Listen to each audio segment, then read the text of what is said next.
This edition of the Ridley Report is brought to you by Homeland Stupidity. HomelandStupidity.us.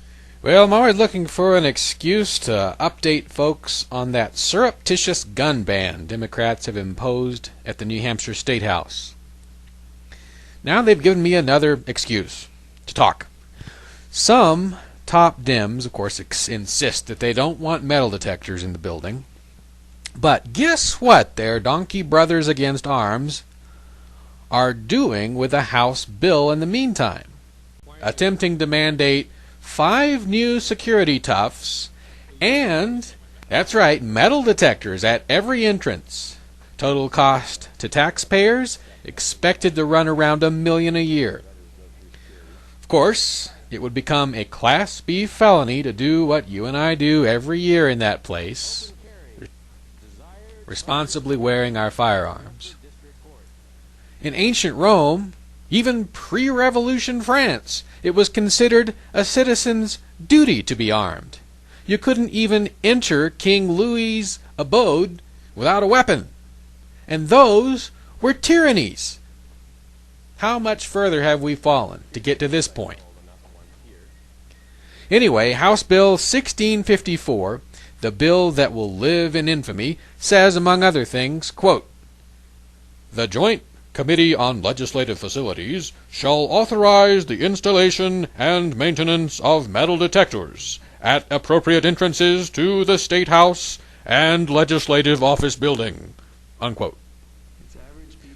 Also, I have some more unscientific polling to share with you regarding the public reaction to this rule, which Democrats snuck in against guns.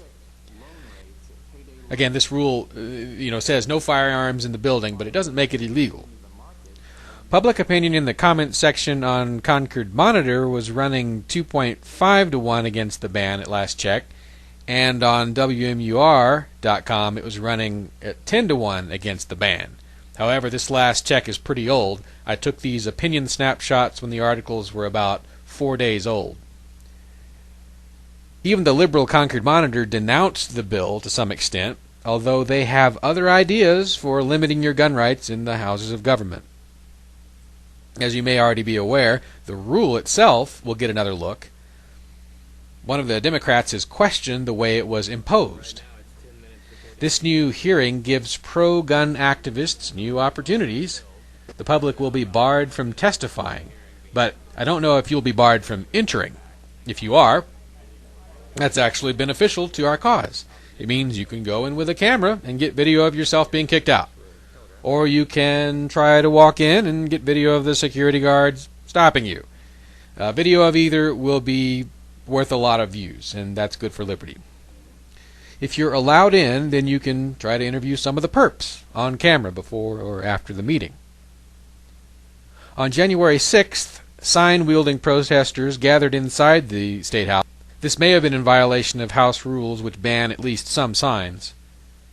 They were protesting the new rules during the first big day of legislative activity this year. As the union leader puts it, quote, "Several protesters lined the hallway outside Representatives Hall today with signs calling for a reversal of the ban."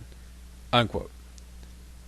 One of the union leader readers writes, quote, "This ban is intended to do the following. 1. Discourage those who carry firearms from running for office, as they would have to spend a lot of time in a self-defense free zone. 2. Discourage those who carry from attending hearings on gun control laws. 3. Use this ban as a first step to creating more and more self-defense free zones." There is a second bill proposed, by the way, which would ban firearms in all public buildings in New Hampshire. This presumably could mean some colleges would become easier targets for mass murderers. More details are in the video descript for this clip, but no idea yet when these bills are coming up for hearing. You should check, or better yet contribute to, the calendar at nhliberty.org/forum.